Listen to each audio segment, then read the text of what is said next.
You ever notice how the first few $1,000s you save feel painfully slow? Like you're doing everything right. You skip takeout, you think twice before buying clothes, maybe you even turn down trips with friends, and yet your savings barely move. It's almost insulting. You look at your bank account and think, that's it? And at some point, a quiet thought creeps in. What's the point of all this? Most people stop right there, not because they're lazy, not because they don't care about their future, but because they never reach a very specific number, a number that changes everything, around $10,000. And what's interesting isn't just the money itself, it's what happens to your mind when you get there. Here's the thing most people misunderstand about saving money. They think it's about discipline. They think it's about cutting expenses, budgeting perfectly, or having enough willpower to say no. But if that were true, more people would succeed, because most people already know what they should do. Spend less, save more, invest early. It's not complicated, and yet it still feels hard, because the real challenge isn't mathematical, it's psychological. When you're starting from zero, every decision feels heavy. Every dollar you save feels like something you're losing. You say no to a dinner, and it feels like you're sacrificing your present. You skip a purchase, and it feels like you're depriving yourself. And worst of all, the reward doesn't come quickly. You don't feel safer at $500. You don't feel free at $1,000. Even $3,000 doesn't really change your life. So your brain starts asking a very reasonable question. Why am I doing all this if nothing actually feels different? And that's the trap, because the real shift doesn't happen gradually. It happens all at once. Let me explain. Imagine someone with $800 in savings. If something goes wrong, a phone breaks, a medical expense shows up, rent increases unexpectedly, that $800 disappears instantly. So they live in a constant state of low-level anxiety. They're careful, they're stressed, they're reactive. Now imagine that same person with $2,000. Better, right? But not really. It still doesn't feel like enough to breathe. It still feels fragile.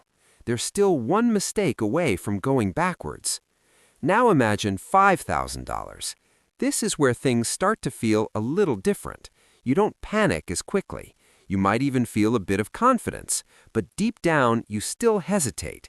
You still think twice before taking risks. You still play it safe, because you're protecting something that took you a long time to build. But then something happens around $10,000, and it's subtle at first. It's not like fireworks go off or your life suddenly becomes perfect, but internally something shifts. You stop thinking like someone who is trying to survive, and you start thinking like someone who has options. At $10,000, you're no longer reacting to life. You're starting to negotiate with it. If your job becomes toxic, you don't feel completely trapped. If an opportunity shows up, you don't immediately reject it out of fear. If something unexpected happens, you don't go straight into panic mode.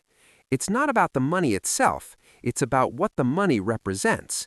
Time, breathing room, a small layer of protection between you and chaos. And that changes your behavior in ways most people don't expect. Let's talk about risk. When you have no savings, risk feels dangerous. Starting something new? Too risky. Investing? Too risky. Changing jobs? Way too risky. So you stay where you are, even if you're unhappy, even if you're underpaid, even if you know you're capable of more, because your brain is trying to protect you. But once you cross that $10,000 threshold, risk starts to feel different. Not safe, but manageable. You start thinking, even if this doesn't work, I'll be okay. And that single thought unlocks decisions that were impossible before. You might apply for a better job. You might invest consistently instead of hesitating. You might even start something on the side without the pressure of immediate results. It's not that you become reckless, you just stop being paralyzed. And here's where it gets even interesting. Your relationship with money itself begins to change. Before, money felt like something you had to hold on to tightly. Every expense felt like a loss. Every saving felt like a sacrifice. But after $10,000, money starts to feel like a tool. You stop asking, "Can I afford this?" and you start asking, "Is this worth it?" That's a completely different mindset, because now you're not just reacting to numbers, you're thinking about value. Time saved, stress avoided, opportunities created. And that's when smarter decisions start to happen naturally. Think about something simple. Let's say your laptop breaks. At $500 in savings, that's a crisis. You're stressed, you're scrambling. You might even delay replacing it, which affects your work or studies. At $10,000, it's annoying, but it's not a crisis. You replace it, move on, and your life continues. Same situation, completely different emotional experience. And that emotional difference matters more than people realize. Because when you're less stressed, you think more clearly. You make better decisions. You see opportunities instead of just problems. Now, I want to be clear about something. $10,000 isn't a magical number. It's not about the exact amount. For some people, depending on their lifestyle or location, that number might be higher or lower. But the principle stays the same. There's a point where your savings stop being just money in an account and start becoming a foundation. And most people never reach it, not because they can't, but because they quit right before it happens. They get to $1,000 and stop. They reach $2,000, then something comes up and they give up. They hover around $3,000 or $4,000 for years, constantly restarting, because it feels like they're running in place.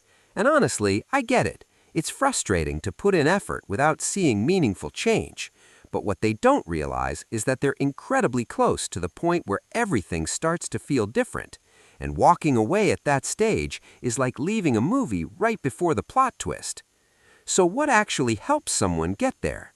Not extreme discipline, not cutting out every joy in your life, but consistency and patience with the process.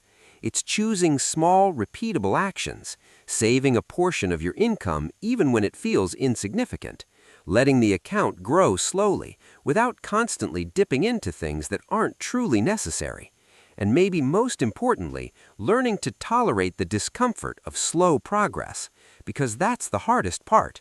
Not the math, not the strategy, but the feeling that nothing is happening when something actually is.